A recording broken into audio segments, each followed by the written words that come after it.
শারহুত তারিফ বলছে যে এই সংজ্ঞার ব্যাখ্যা, সংজ্ঞাতে যে 5টি কথা এসছে বা 5টি শর্ত এসছে এর ব্যাখ্যা বলছে ইস্তামালা তারিফুস সাবিক আলা উমুরিন ইয়াজিবু তাওয়াফুরুহা হাত্তা ইয়াকুনাল হাদিসু সাহিহান ওয়া হাযিহিল উমুর হিয়া। বলছে এই বিগত সংজ্ঞা, এই যে এর আগে বয়ান করা হয়েছে তারিফুস সাবিক, বিগত সংজ্ঞাতে কয়েকটি বিষয় উল্লেখিত হয়েছে। ইস্তামালা মানে শামিল আছে, শামিল আছে বিগত সংজ্ঞা আলা উমুরি কয়েকটি বিষয়ের উপর। ইয়াজিবু তাওয়াফুরুহা যেইগুলি জিনিস, যেগুলি বিষয় থাকা জরুরি, যেগুলি শর্ত থাকা জরুরি আবশ্যক, হাত্তা ইয়াকুনাল হাদিসু সাহিহান যাতে করে হাদিস সহিহ হতে পারে, সহিহ হাদিস হওয়ার জন্য। ওয়া হাযিহিল উমুর হিয়া এই বিষয়গুলি হচ্ছে নিম্নরূপ। ক ইত্তিসালুস সানাদ, হাদিসের সনদ বা সূত্র জানে পরস্পর মিলিত থাকে, মধ্যখানে কোনো বিচ্ছিন্নতা না থাকে। ওয়ামানা এর অর্থ কি? এর অর্থ হচ্ছে আন্না কুল্লা রাবিন মিন রুওয়াতিহি কাদ আখাযা মুবাশারাতান আম্মান ফাওকাহু, প্রত্যেক বর্ণনাকারী, যে হাদিসের বর্ণনাকারী, সনদের বর্ণনাকারী গুলি রয়েছে, রুওয়াত জামা রাবির বর্ণনাকারীরা রয়েছে, তাদের প্রত্যেকে যাতে করে তার ওপরের ওস্তাদ থেকে সরাসরি নিয়ে থাকে। এমন নয় যে নিজের ওস্তাদকে বাদ দিয়ে যার কাছ থেকে নেয়নি তার নাম উল্লেখ করলো, মধ্যখানে একটা সরিয়ে দিল একজনকে, না এরকম নয়। মিন আউয়ালিস সানাদ ইলা মুনতাহু, সনদের প্রথম থেকে শেষ পর্যন্ত কোনো গ্যাপ যাতে করে না থাকে। একজন তাবা তাবেই যদি বলে উমর রাদিয়াল্লাহু তাআলা বলেছেন, আরে তুমি তাবা তাবেই, তুমি উমরের থেকে বর্ণনা করছো, তুমি উমরকে দেখেছো, উমর কাছে শুনেছো, তাবেই বলবে এই কথা, বুঝা গেছে? অথবা ছোট তাবেই 5 বছর বয়স ছিল তখন উমর রাদিয়াল্লাহু তাআলা মারা গেছেন, আর বর্ণনা করছে উমর কালা উমর থেকে। তুমি 5 বছর বয়সে তুমি তো হাদিস পাওনি, বলছে আমার বাপের কাছ থেকে শুনেছি, তো বাপের নাম নেই কারণ উমর থেকে বয়ান করবো সেই জন্য, না হাদিস বিচ্ছিন্ন। তুমি তোমার বাবার কাছে শুনেছো, বাবার নাম উল্লেখ করো, আর বলো যে আমার বাবা উমর থেকে শুনেছে। বুঝতে পেরেছেন? এ হচ্ছে সনদ মুত্তাসিল হওয়া, মানে সনদ সূত্রের বর্ণনাকারীদের যে সিলসিলা আছে সেটা এক অপরের সাথে মিলিত থাকা। বা মানে খ আদালাতুর রুওয়াত, বর্ণনাকারীদের ধার্মিকতা। আদালত মানে সত্যবাদী হওয়া, তাদের ইমানদার হওয়া। এর চাইতে ব্যাপক অর্থ আছে, কয়েকটা শর্ত তার আছে, বর্ণনা করছি পরে। অর্থাৎ এই মানে অর্থাৎ, ইয়ানি মানে অর্থাৎ, আর এই মানে অর্থাৎ, আন্না কুল্লা রাবিন মিন রুওয়াতিহি ইত্তাসাফা বিকাউনিহি মুসলিমান বালিগান আকিলান গায়রা ফাসিকিন ওয়া গায়রা মাখরুমিল মুরুয়া। তাহলে আদেল কাকে বলে? আদেলের সংজ্ঞা হচ্ছে আইয়াকুনা মুসলিমান বালিগান আকিলান সালেমান মিন আসবাবিল ফিসকি ওয়া খাওয়ারিমিল মুরুয়া। 5টি শর্ত আছে। যেমন সহিহ হাদিস হওয়ার জন্য 5টা শর্ত, সেই রকম একজন লোকের ইমানদার ধার্মিক হওয়ার জন্য 5টি শর্ত। একজন লোকের ধার্মিক হওয়ার জন্য 5টি শর্ত। এখন শর্তগুলির ব্যাখ্যা করছি যে আপনি ধার্মিক না ধার্মিক নন, ফাসিক। বলছেন যে অর্থাৎ প্রত্যেক বর্ণনাকারীদের ইত্তাসাফা বিকাউনি মুসলিমান, গুণ থাকবে তার মধ্যে কিসের? যে সে মুসলিম, প্রথম মুসলিম হবে। তাহলে কাফেরের কোনো হাদিস নেওয়া যাবে না। কাফের, জন্মগত কাফের, অথবা মুসলিম পরিবারে জন্ম নিয়েছে কিন্তু সে মুশরিক কাফের, কবর পূজারী কাফের, অথবা সে নাস্তিক কাফের, কালমার্সে বিশ্বাসী, বেনামাজি, আরো ইসলাম ভঙ্গকারী যতগুলি কারণ আছে। ইসলামের বিধান যেটা স্পষ্ট প্রমাণিত সেটা অস্বীকার করা, কেউ রিসালাতকে অস্বীকার করলো, কোরআনে কোন আয়াতকে অস্বীকার করলো, কোন বিধানকে অস্বীকার করলো, চোরের হাত কাটাকে অস্বীকার করলো, কুফরি কিনা? ইমান ভঙ্গকারী বিষয়ে যে বক্তব্যগুলি আমাদের আছে, যারা শুনেছেন তার জন্য খুব সহজ। কাফের মানে এই কথা ভাববেন না যে শুধু কাফের পরিবারে, অমুসলিম পরিবারে জন্ম নিচ্ছে কাফের, না। মুসলিম পরিবারে জন্ম নিয়ে হাজার হাজার লক্ষ লক্ষ কাফের আছে যারা ইমানকে ভঙ্গ করেছে, নিজের ইসলামকে নষ্ট করেছে। ইমান ইসলাম ভঙ্গকারী বিষয়গুলির মানে একটু ব্যাপক চিন্তা রাখতে হবে। দুটো একটাতে সীমিত করবেন না। মাসলা হয়তো জানেন শুধু যে বেনামাজি কাফের, শুধু একটাতে সীমিত করে দিলেন, অথচ অনেক নাস্তিক আছে, মুনাফিক আছে, ইসলামের শত্রু মুসলমান ঘরে। তো এইরকম যদি প্রমাণ হয়ে যায় যে তারা এই ধরনের, তাহলে তাদের হাদিস নেওয়া যাবে না। যাই হোক, অথবা নামাজি বিদাতীদের কথা বলবো, যারা মাজারপন্থী, আটরসি, মাইজ ভান্ডারি, বেরেলুবি, তাদের কথা কি বলবো? নামাজি, দাড়িওয়ালা, তাহাজ্জুদ গুজার, কিন্তু ওরসে গিয়ে কবরে সিজদা করে, কি বল? মুসলিম নয়, মুশরিক। মুসলিমের বিপরীত হচ্ছে মুশরিক, কাফের, মুনাফিক। ঠিক আছে না? তাহলে মুশরিকের হাদিস নেওয়া যাবে না। এই জন্য মুহাদ্দিসিনে কেরাম না রাফেজির শিয়ার হাদিস নিতেন না। ভালো করে মনে রাখেন, রাফেজির শিয়া মুশরিক যেহেতু, তাদের কাছে 12 ইমাম মাসুম, নিষ্পাপ। আরে রাসূলকে ছাড়া অন্য কাউকে নিষ্পাপ বলা শিরকি আকীদা। তারপরে আলীর মধ্যে খোদাই ক্ষমতা ছিল। ইয়া আলী বলে না, আমাদের দেশে ওরা কাঠের কাজ করে, যারা ছুতার মিস্ত্রি, কাঠ মিস্ত্রি, শুনে যান, বড় বড় কাঠ যখন গড়ায়, আমি একদিন বসে আছি, বাঁশ ধরবো, কোথায় যাব, আর পাশেই দেখছি যে ওই ছুতাররা কাজ করছে, বড় বড় মোটা মোটা কাঠগুলিকে নড়াচ্ছে, গাড়িতে উঠাচ্ছে, বা ওই যে কি বলে যেটাকে ওখানে উঠাবে, ওঠার পরে আড়া দিয়ে তখন ফাড়বে, চিরবে, উঠাচ্ছে, উঠাতে পারে না, তামাশা দেখছি, চুপচাপ বসে বলছে ইয়া আলী, মুশরিক, মুসলমান নয়, হাদিস নেওয়া যাবে না। বিশেষ করে এই বিষয়টি অত্যন্ত গুরুত্বপূর্ণ বিষয়, যা উল্লেখ করা জরুরি, যে সালাফে সালেহিন, ইমাম বুখারী রাহমাতুল্লাহ থেকে শুরু করে ইমাম মুসলিম, আবু দাউদ, তিরমিজি, নাসাঈ, ইবনে মাজাহ, যতগুলি হাদিসের পণ্ডিতরা রয়েছেন, কোন রাফেজি শিয়ার কাছে হাদিস নেননি। কারণ এরা একেতে মুশরিক, শিরকে লিপ্ত ছিল, 2 নম্বর তারা মিথ্যুক। ইমাম ইবনে তাইমিয়া রাহমাতুল্লাহ বলেছেন যে আর রাফেজ আকযাবুত তাওয়াইফ, যত ফিরকা 73 ফিরকা বেরিয়েছে, তার মধ্যে রাফেজ আর শিয়া সবচেয়ে বেশি মিথ্যুক। আর মিথ্যুক হাদিস করতে থাকবে, নিজের বিদআত শিরকের এতে সাপোর্টে হাদিস করতে থাকবে। এর জন্য রাফেজের কাছে, শিয়ার কাছে হাদিস নেননি তারা। এই ক্ষেত্রে একেবারে সজাগ তারা, মুহাদ্দিসিন কিরাম, না খারেজিও না, এদের বিপরীত ওরা। এদের ধর্ম, শিয়াদের ধর্ম হচ্ছে মিথ্যার উপর নির্ভরশীল। আর খারেজিরা বলতো কাবিরা গুনাহ করলে কাফের হয়ে যায়, সেজন্য তারা মিথ্যা বলতো না। এই জন্য একজন খারেজির কাছে ইমাম বুখারী হাদিস নিয়েছেন, কিন্তু রাফেজ শিয়ার কাছে নেননি। কারণ ও মিথ্যা বলতে পারে না, কারণ ও মিথ্যা বললেও তো কাফের হয়ে যেত, কাফের হইতে চায় না, ধার্মিক। যেন খারিজি বিদাতি হইল, ওই বিদাতির কাছ থেকে, এক বিদাতি হেত্তান বিন আব্দুল্লাহ নাম আছে তার, ইমাম বুখারী রাহমাতুল্লাহ একজন বর্ণনাকার, তার কাছ থেকে হাদিস নিয়েছে, খারিজির কাছ থেকে। সেই যুগে প্রথম 2 বিদাতি গ্রুপ বের হয়, খারেজি, রাফেজি, শিয়া আর খারেজিরা। খারেজি আজকালকার জামানার খারেজি যারা সন্ত্রাসী ধর্মের নামে, বাংলা ভাই আব্দুর রহমান, এইরকমই যারা মুসলিম দেশে যারা সন্ত্রাসী কাজকর্ম করে, সন্ত্রাসী, তা আবার এরাও যারা চাঁদাবাজি করে যেখানে সেখানে খুন করছে। কিন্তু এদের ওপর রাজনৈতিক দলের সন্ত্রাসী অনেক আছে, কিন্তু এদের ওপর দৃষ্টি নাই মানুষের দৃষ্টি শুধু ওই 2-1টা লোক বেরিয়ে গেছে তাদের ওপর শুধু। তবে বিদাতি ওরা বিদাতি, কিন্তু বিদাতি যেহেতু তার ধর্মে ধার্মিক, মিথ্যা বলাকে তারা কাবিরা গুনাহ মনে করতো, সেজন্য তাদের কাছ থেকে হাদিস নিয়েছেন ইমাম বুখারী রাহমাতুল্লাহ আলাইহি। মিথ্যা বলতো না, কারণ আসল ভয় তো মিথ্যার। নবী সাল্লাল্লাহু আলাইহি ওয়াসাল্লামের নামে যদি মিথ্যা বলে দেয় হাদিস, তাহলে আসলে নবী বলেননি, অথচ বলছে কালা রাসূলুল্লাহ। কিন্তু খারেজিরা এই কাজ করতো না, শিয়ারা এই কাজ করতো, রাফেজি, যার ফলে কোন রাফেজি শিয়ার কাছে হাদিস নেননি সালাফে সালেহিন। তাহলে প্রথম শর্ত মুসলিম হইতে হবে, মুশরিক নয়, মুনাফিকও নয়, কাফের নয়। দ্বিতীয় শর্ত হচ্ছে বালেগ, সাবালক হইতে হবে, সাবালক হইতে হবে, তার নাবালকের হাদিস প্রাপ্তবয়স্ক। বালেগের শর্ত লাগানো হয়েছে, বর্ণনাকারীদের মধ্যে বালেগের শর্ত লাগানো হয়েছে। সাহাবীর মধ্যে এক হাদিসে এক সাহাবী বর্ণনা করেছেন যে নবী সাল্লাল্লাহু আলাইহি ওয়াসাল্লাম আমাকে একবার কুলি করেছিলেন আমার গায়ে, তো মনে রেখেছেন তিনি, 5 বছরের ছেলে মাহমুদ বিন রাবি। তাহলে সাহাবীর ক্ষেত্রে শুধু ব্যতিক্রম, 5 বছরের সাহাবী, তার হাদিস নেওয়া হয়েছে। কিন্তু কোন বর্ণনাকারী 5 বছর 7 বছর বয়সে একটা হাদিস বলছে আমি আমার উস্তাদ থেকে শুনেছি, না, নেওয়া যাবে না। বালেগ হইতে হবে, সাবালক সাবালিকা হওয়ার যে লক্ষণগুলি রয়েছে। নারী হওয়ার কোনো দোষ নাই। তাহলে কোন মহিলা যদি হাদিস বর্ণনা করে, নেওয়া যাবে না? যাবে না, নেওয়া যাবে, বা সাবালিকা হইলি। 3 নম্বর শর্ত হচ্ছে আকিলান, জ্ঞানবান হইতে হবে, বিবেক সম্পন্ন। তার বিপরীত কি? মাজনুন, পাগল না হয়। পাগল মাঝে মাঝে পাগল হয়ে যায়, আরো পাগলের হাদিস নিচ্ছেন না। এখন পাগল হওয়া অবস্থায় হাদিসটা বয়ান করেছে না যখন সুস্থ ছিল, মস্তিষ্ক ঠিক ছিল তখন বয়ান করেছে, জানা যায় না, তাহলে হাদিস নেওয়া যাবে না।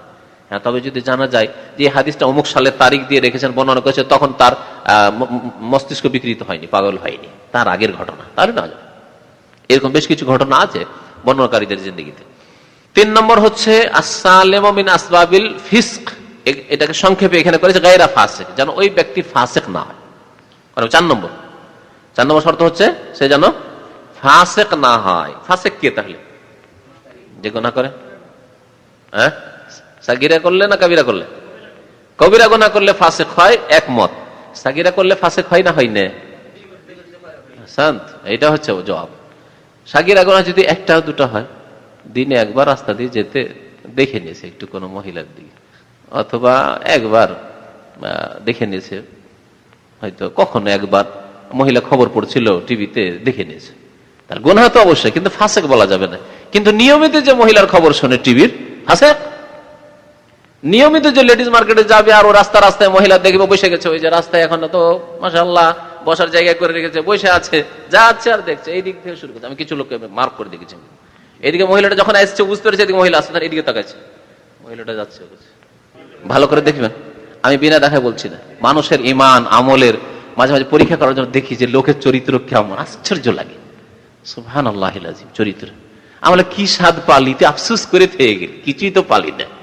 বোরখা গায়ে আছে, কাপড় দিয়ে ঢেকে আছে, মহিলাটা হাঁটছে, তাকে তাকাতে, হ্যাঁ অনিচ্ছাকৃত। প্রথম দেখার অর্থ হচ্ছে অনিচ্ছাকৃত।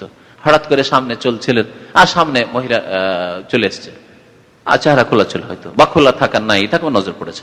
আর তারপরে কুল্লিল মুমিনিনা ইয়াগুদ্দু মিন আবসারিহিম, যখনই টের পেলেন যে মহিলা আসছে বা নজর পড়ে গেছে, ইচ্ছা করে নজর দেওয়া না, নাজরিল ফুজা, আকস্মিক নজর বলা হয়েছে, অনিচ্ছাকৃত নজর পড়ে যায় তাহলে গুনাহ নেই। তাহলে সাগীরা গুনাহ যদি বারবার করা হয় তাহলে কি হবে? ফাসিক হয়ে যাবে, কাবীরায় পরিণত হবে এবং ফাসিক হয়ে যাবে। কিন্তু কখনো একবার যদি হয়ে যায় তাহলে এগুলি নেক আমলের দ্বারা ইনশাআল্লাহ মাফ হয়ে যাবে। ফাসিক বুঝে নিলে তাহলে একটি কাবিরা গুনাহ করলেই ফাসিক, তাহলে একটি কাবিরা গুনাহ করলে ফাসিক, আর সাগীরা গুনাহ বারবার করলে ফাসিক। তাহলে এমন বর্ণনাকারী কোন একটি কাবিরা গুনাহ করেছে, কোন একটি কাবিরা করেছে, যেমন মদ খেয়েছে, জিনা করেছে একবার, তাহলে ওর হাদিস নেওয়া যাবে না, ফাসিক। যতক্ষণ পর্যন্ত একেবারে 100% নিশ্চিত না হয়েছেন যে সুন্দর হয়ে গেছে তওবাটা, একেবারে পরেজগার আল্লাহ হয়ে গেছে, আর খুব কাঁদাকাটি করে তার এই তওবায়, সে লজ্জিত অনুতপ্ত, আর যতক্ষণ পর্যন্ত ইয়াকিন হয়নি, না হইতে পারে নাও হইতে পারে এখন এ তওবা, তাহলে হাদিস নেওয়া যাবে না। এগুলি ছিল মুহাদ্দিসিনদের শর্ত। বিশেষ করে মিথ্যার ব্যাপারে না, মিথ্যার ব্যাপারে যদি তওবা করেও নাই, কেমন করে জানবো যে সে তওবা করেছে? আবার তো মিথ্যা বলতে পারে। জিন্দেগিতে একবার যদি প্রমাণ হয়ে গেছে এই লোকটি মিথ্যা কথা বলেছে, কারণ হাদিসের ব্যাপারটি সত্য মিথ্যা আর উপর নির্ভরশীল, হাদিস সহিহ হবে যদি সত্য বলে, আর যদি মিথ্যা বলে আর হাদিস একেবারে শুধু জয়ীফ না, জাল হয়ে যাবে, জাল কথা। সেই জন্য মুহাদ্দিসিনে কেরাম এই ব্যাপারে আরো সজাগ ছিলেন। জীবনে একবার 16 বছর 15 বছর বয়সে মিথ্যা কথা বলেছে, সারা জীবন তার হাদিস নেয়নি। মাতরুক কাযযাব, তার জীবনীতে লিখে দিয়েছে এই ছিল কে? কাযযাব, মিথ্যুক ছিল সে, তার হাদিস না হবে না। এমনিতে হাদিস এত হেফাজতের সাথে আসেনি। ইন্না নাহনু নাযালনা যিকরা ওয়া ইন্না লাহু লাহাফিজুন, আল্লাহ বলছেন আমি উপদেশ নাযিল করেছি কোরআন এবং হাদিস, এবং অবশ্যই আমি এর হেফাজত করব। কোরআনের হেফাজত যেমন করে আল্লাহ করার তা করেছেন, এবং হাদিসের হেফাজত মুহাদ্দিসিনে কেরামদের এই খেদমতের মাধ্যমে করেছেন। কত সজাগ, লোকটা একবার মিথ্যা বলে দিয়েছে আবার বলতে পারে কখনো, সুতরাং এর হাদিসই নেওয়া যাবে না, ছেড়ে দাও, যে সারা জীবনের জন্য মুজাহিদকে নেব না। লোকটা ফাঁসিকে কাজ করেছে, একবার দেখা গেছে শুধু মদ না, নাবিজ, নাবিজের মাসলা হানাফি ফিকাতে আছে, হানাফি মাযহাবে নাবিজ খাওয়া যায়। নাবিজ কি? নাবিজ ওই আজকাল বিয়ার ফিয়ার মুশিগুলো আসছে নাকি শুনছি, তো এই দেশে তো নেশা হয় না বলছে লোকেরা, কিন্তু অন্য দেশগুলোতে নেশা হয়। ফিলিপাইনে নেশা হয়, ইন্দোনেশিয়াতে নেশা হয়ে যায়, ওগুলোতে অ্যালকোহলের পরিমাণ বেশি থাকে, কিন্তু নাম হয়তো একই, ঠিক না? নাবিজটা ঠিক ওই রকমই ধরে নিতে হবে। নাবিজ কেমন? নাবিজ তারা করতো কি, আঙ্গুর ভিজিয়ে দিত অথবা খেজুর ভিজিয়ে দিত। খেজুর ভিজিয়ে দিল, রাত্রে ভিজিয়ে দিল, আর ভিজিয়ে দেওয়ার পর সকালে খাবে। যদি সকালে খায় তাহলে পানিটা মিষ্টি হলো এবং অত্যন্ত শক্তিশালী। নেশা হয়তো এই কিছুক্ষণের মধ্যে আসবে না, 2-4-10 ঘন্টা আসবে না, কিন্তু ওটাকে এক রাত্রে ভিজালো, সন্ধ্যাবেলা ভিজালো, সারা রাত গেল, দিন গেল, হয়তো তারপরে রাত চলে গেল, পুরো খেজুর থেকে পুরো মিষ্টিটা বেরিয়ে রসটা চলে এসছে আর গাঢ় হইতে লেগেছে। ওটাকে যদি ফ্রিজের বাইরে রেখে দেওয়া হয়, মিষ্টি জিনিস, মিষ্টি শরবতের মতো, কিন্তু ওটাকে বাইরে যদি গরম হয়ে যায় তাড়াতাড়ি নেশা চলে আসবে। 1 গ্লাস 2 গ্লাস খেলেই তাতে নেশা চলে আসবে। এইভাবে খেজুর ভিজিয়ে অনেকে শারাব মদ তৈরি করত, এটাকে আরবি ভাষায় নাবিজ বলা হয়। হানাফি মাযহাবে নাবিজ খাওয়া যায়। এই ফতোয়ার উপর ইমাম বুখারী রাহমাতুল্লাহ আলাইহি আর মুহাদ্দিসিন কেরামরা খুব শক্ত করে তাদের খোঁজ খবর নিয়েছেন, এই মাযহাবের আহলুর রায়দের। তো যদি মুহাদ্দিস জানতে পেরেছেন যে এই লোকটা নাবিজ খায়, নাবিজ খায়, 1 দিন পর খায় না 2 দিন পর খায় জানি না, সুতরাং এর হাদিস নেব না, ফাসিক। নেশাওয়ালাও নাবিজ খেতে পারে, গরম হয়ে গেছে, ফেনা হয়ে গেছে, তারপরে খাচ্ছে, নেশা আসা হইতে পারে এটা, সুতরাং এর হাদিস নেব না। কত সতর্ক ছিলেন তারা। নাবিজ দিয়ে উযু করা তাদের জায়েজ আছে হানাফি মতে। 5 নম্বর শর্ত হচ্ছে কি হওয়ার জন্য? শর্ত আদেল না, আদেল হওয়ার জন্য, একজন মানুষের ইমানদার ধার্মিক হওয়ার জন্য। ইমানদার হওয়ার জন্য আদেল মানে বিশ্বস্ত। ইমানদার বললে আবার বলবেন যে তাহলে নাবালক ইমানদার না, বলেন বিশ্বস্ত। আমি এর আস্থা করবো, এর হাদিস নেবো, এর সংবাদ নেবো না, রসুলের হাদিস বলে বয়ান করছে নেবো না। এর জন্য 5টি শর্তের পঞ্চম শর্ত হচ্ছে ওয়াগাইরা মাখরুমিল মরুয়া, অভদ্র যেন না হয়। হ্যাঁ, না, সত্যবাদীটা আদালতে আসবে, সত্যবাদী এতে ফাসেক না হয়। কারণ মিথ্যাবাদী যদি হয় তাহলে সে ফাসেক। একবার মিথ্যাবাদী মানে তো বারবার মিথ্যা বলা, একবার মিথ্যা বললে সে ফাসেক, সুতরাং ওর হাদিস নেওয়া যাবে না। কারো মিথ্যা অপবাদ দিয়ে থাকে, তহমত দিয়েছে। হ্যাঁ, আল্লাহ কোরআনে সূরা নূরে বলে দিয়েছেন যে ওর ওয়ালা তাকবালু লাহুম শাহাদাতান আবাদা, ওর কখনো সাক্ষী গ্রহণ করিও না যে মিথ্যা অপবাদ দিয়েছে কারো উপর। ইন্নাল্লাযীনা ইয়ারমুল মুহসানাতি সুম্মা লাম ইয়াতু বিআরবা'তি শুহাদা ফাজলিদুহুম 80 জালদা। মিথ্যা অপবাদ দিয়ে দিল যে ওই ছেলেকে বা ওই মেয়েকে আমি পাটের জমিতে দেখেছি, কোন মহিলার সাথে পুরুষের সাথে, মানে জেনায় দেখেছি, নির্জনে দেখেছি। মিথ্যা অপবাদে যদি হয়, 4টা সাক্ষী না নিয়ে আসতে পারে, তাহলে 80 কোড়া খেতে হবে। আর ওয়ালা তাকবালু লাহুম শাহাদাতান আবাদা, এর সাক্ষী কোনোদিন কবুল করবে না, কারণ মিথ্যাবাদী। একবার মিথ্যা বলেছে, একবারই মিথ্যা অপবাদ লাগিয়েছে, আর লাগায়নি, তবুও আল্লাহ বলছেন ওয়ালা তাকবালু লাহুম শাহাদাতান আবাদা, কখনো এর সাক্ষী গ্রহণ করিও না, ফাসিক। 5 নম্বরের শর্ত ওই সত্যবাদী আর মিথ্যাবাদীর না, ভদ্রতা। এর উদাহরণ গত সপ্তাহে ইঙ্গিত করেছিলাম মনে হয়। এক এক অঞ্চলে এক এক জিনিস বা এক একটা হরকত, এক একটা কাজ অভদ্র বানিয়ে দেয় মানুষকে, ঠিক না? যেমন আরব দেশে, আরব সমাজে এখন তো আরবের যুবক জেনারেশনের অধিকাংশই তো ইউরোপিয়ান আর আমেরিকান হতে লেগেছে। কিন্তু এটা আজকে থেকে যদি 20 বছর 30 বছর পেছনে চলে যান, তাহলে খালি মাথায় থাকা, টুপি নেই আর এই গুতরাও নাই, এই অবস্থায় থাকা কারেমুল মরু, অভদ্রতা ছিল। তাহলে এইরকম লোকের হাদিসও নিতেন না মুহাদ্দিসিনে কেরাম, যে অভদ্র, সে মিথ্যা বলতে পারে, নেব না হাদিস। বুঝতে পেরেছেন? আজকাল আরো অভদ্রতা বেড়ে গেছে, বরং ফাঁসে টুইটি। সেটা হচ্ছে যে চুল কাটা, হ্যাঁ, আমেরিকান ছাঁট, আমেরিকান কাট, হ্যাঁ, নিচের দিক কেটে ফেলেছে আর ওপর দিকে রেখে দিয়েছে। হিন্দুরা তো ওই টিকি রাখে, সামান্য টিকি, এরা বড় টিকি, বড় টিকি, হিন্দুদের থেকেও আগে বেড়ে গেছে। তো এগুলি, এটা ফাঁসে আর অভদ্রতাও। দাঁড়িয়ে দাঁড়িয়ে খাওয়া, জিলাপির দোকানে বা মিষ্টির দোকানে রসগোল্লা কিনে নিয়েছে আর শিখতে দাঁড়িয়ে দাঁড়িয়ে খাচ্ছে, কি খাওয়ারেমল মরু, অভদ্রতা। ওর হাদিস সাহাবারা নিতেন না, সালাফে সালেহিন মুহাদ্দিসিনরা নিতেন না, সাহাবায়ে কেরামের জামানার পরের জামানার মুহাদ্দিসিনের জামানা। তো মুহাদ্দিসিনরা এইরকম যারা অভদ্র ব্যক্তি তাদের হাদিস নিতেন না। আমাদের সমাজে প্যান্ট শার্ট পরা, যদিও প্যান্ট শার্ট পরা অভদ্রতা বলা তো রাগ করবেন আপনারা, কিন্তু আলেমের জন্য, সাধারণ লোকদের জন্য নয়। সাধারণ জন্য হারাম বলছে না, কারণ এই প্যান্টের ফতোয়া আবার জোহরে বলিয়ে দিয়েছি, ফতোয়াতে বিরোধ নেই। প্যান্ট শার্ট পরা জায়েজ আছে, কিন্তু উত্তম হচ্ছে এর চাইতে ঢিলা ঢালা লেবাস পরা, বা প্যান্ট শার্টই বলে ঢিলা ঢালা করে পরা। কি বলছিলাম? আলেমের জন্য। বাঙালি সমাজে যদি কোনো আলেম প্যান্ট শার্ট পরে আর বলে যে প্যান্ট শার্ট পরে গেছে, আর যাওয়ার পরে বলছে আপনাদের মসজিদে ইমামতি করতে চায়, মসজিদ খালি আছে শুনেছে নাকি, ইমামতির পোস্ট খালি আছে, রাখবে গ্রামওয়ালা? গ্রামের ফাঁসেক গুলোও রাখবে না, গ্রামের ফাঁসেক যারা বেনামাজি তারাও রাখবে না। তুমি আবার হুজুর, তুমি আবার হাফেজ, হ্যাঁ?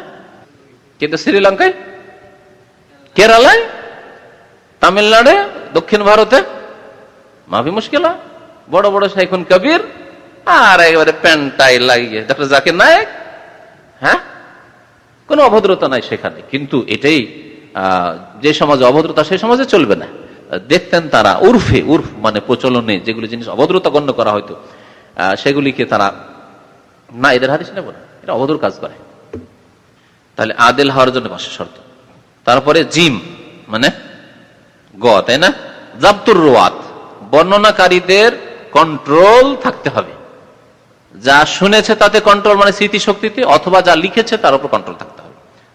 এই আন্নাকুল্লা রাবিন মিন ওয়াতি, প্রত্যেক বর্ণনাকারী কানা তামাজ জাবত, তার কন্ট্রোল পুরাপুরি হইতে হবে। ইম্মা জাবতু সাদরিন, হয় সিনাতে ভালো করে কন্ট্রোল রেখেছে, মানে মুখস্থ রেখেছে, ভালো একেবারে মুখস্থ রেখেছে সুন্দর করে, কোন রকম আটকা আটকি নয়।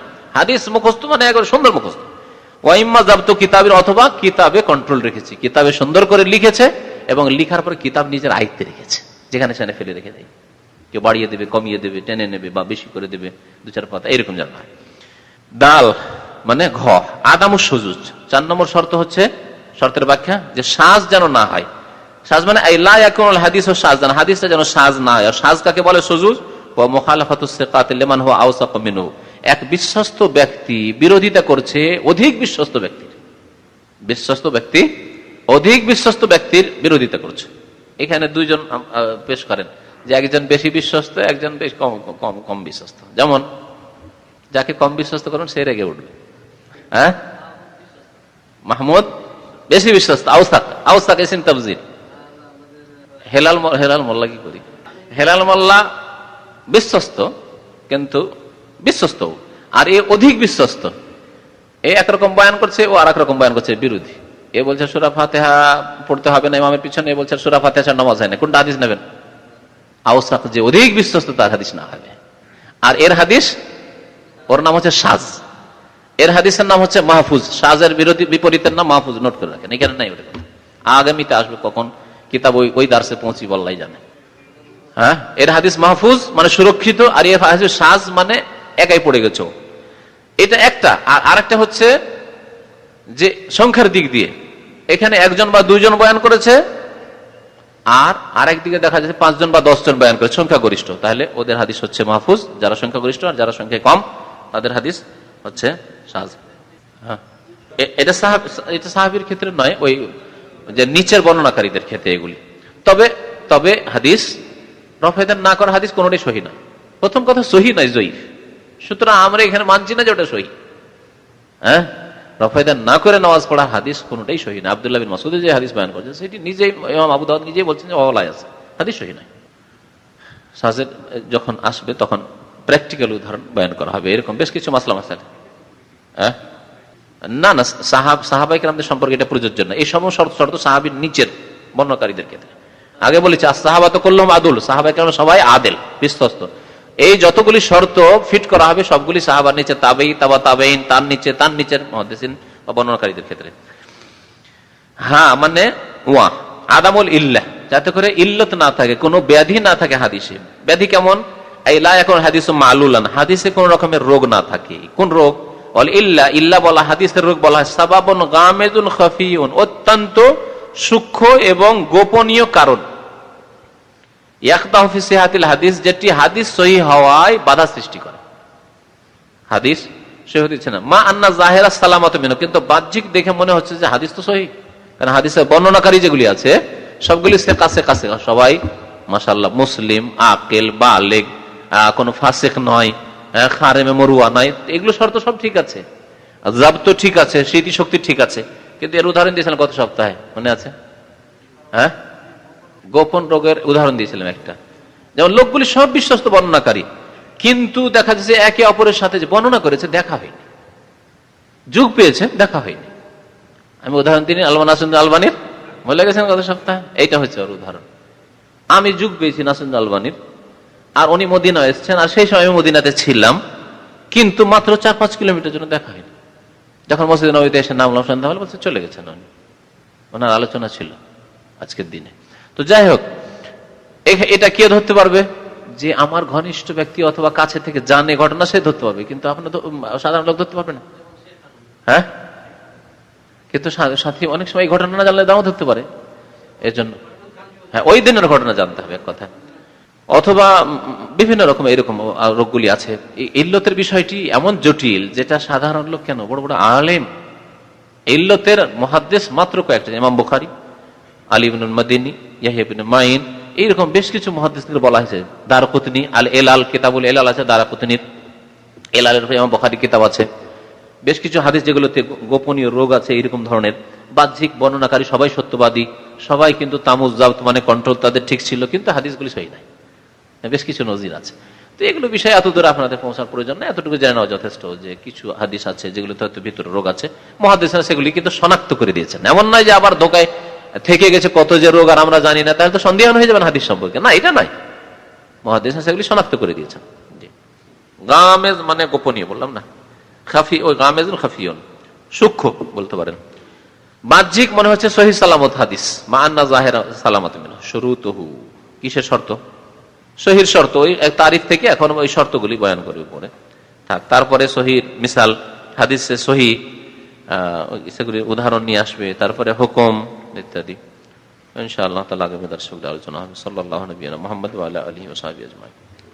আচ্ছা, হাদিস সহি জানার কয়েকটা স্তর আছে। একটা হচ্ছে তাকলিদের স্তর, মানে অনুকরণ স্তর। ইমাম বুখারী সহি বলেছেন, সুতরাং তার তকলিদে, তার অনুকরণে সহি। তিনি এত বড় মুহাদ্দিস সহি বলেছেন, তিনি এই অভিজ্ঞতার পাণ্ডিত্যের ফলস্বরূপ তিনি এই হাদিসকে সহি বলেছেন, অথবা জয়ীব বলেছেন, বর্ণনাকারী মিথ্যুক ছিল বলেছেন, তার তকলিদ করলেন। আল্লামা নাসিরুদ্দিন আলবানী অনেক রিসার্চ গবেষণা করে কোন হাদিসকে সহি বলেছেন, জয়ীব বলেছেন, তার অনুসরণ করলেন আপনি, ইত্তেবা বলেন বা তকলিদ বলেন। বোঝা গেছে? এটা হচ্ছে প্রাথমিক স্তর। আমরা বেশি জানি না, সেই জন্য বড় বড় আইম্মায়ে কেরাম মুহাদ্দিসিনরা কি বলেছেন হাদিস সম্পর্কে এতটাই যথেষ্ট। কিন্তু তারা কি মুখস্থ এমনি বলেছেন না রিসার্চ করে, গবেষণা করে, তাহকিক করে? এই যে রিসার্চ গবেষণা, এইভাবে যে হাদিসটা কেন সহি, এটা কাজ হচ্ছে মুহাদ্দিসের কাজ। এই কাজটা কুলিয়াতুল হাদিস, হাদিস ফ্যাকাল্টিতে আমাদেরকে পড়ানো হয়। বাকি এমনি প্রাথমিক কাজ অন্যান্য কুলিয়াতে, যেমন কুলিয়াতুদ দাওয়া শরিয়াতে এরকম তাহকিক করে পড়ানো হয় না। এই হাদিসটাকে অমুক ইমাম সহি বলেছেন, অমুক জয়ীব বলেছেন, অমুক এই বলেছেন, এই হাফেজ ইবনে হাজার এই বলেছেন, ইমাম যাহাবী এই বলেছেন, হয়তো এতটুকু জানবেন। কিন্তু হাদিসটা সহি কেন বা জয়ীফ কেন, এটা এক একটা করে বর্ণনাকারীর জীবনী চর্চা করে দেখি। তারপরে সানাদ মুত্তাসিল না, কোনো জায়গায় বিচ্ছিন্নতা আছে। তারপর হাদিসের কিতাবুল এলালে এই হাদিসের কোনো ইল্লত রোগ তো বয়ান করা হয়নি। এই হাদিসটা সহি হাদিসের, এর চাইতে সহি হাদিসের বিপরীত হয়ে সাজত হয়ে যায়নি।